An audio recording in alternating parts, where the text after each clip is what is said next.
Welcome to Not Milk Never Milk. Subscribe if you're lactose intolerant. You start now. Blot the fresh newspaper ink with a paper towel to lift loose pigment.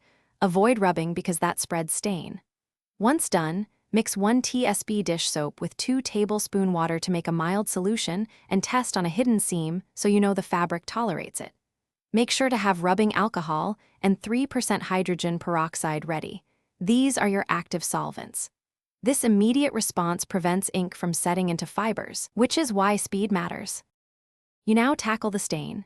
Dampen a clean cloth with rubbing alcohol and dab from the outer edge toward the center to stop spreading.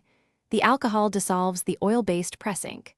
Once the transfer lightens, switch to your dish soap solution to emulsify residual pigment and lift particles from fibers. If ink persists, apply a small amount of 3% hydrogen peroxide for a few minutes. It oxidizes stubborn dye pigments. Make sure to blot frequently and change cloth sections to avoid redepositing ink. You finish by rinsing the treated area thoroughly under cold water to flush dissolved ink. Check the stain because heat sets residue.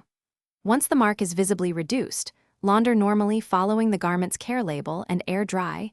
Do not use a dryer until fully removed. If you still see traces after washing, repeat the alcohol and peroxide cycle. For set ink, treat with a commercial stain stick or take the item to a professional cleaner. A quick repeat often resolves stubborn pigment. Thanks for watching. If this was helpful, leave a like and consider subscribing. See you next time.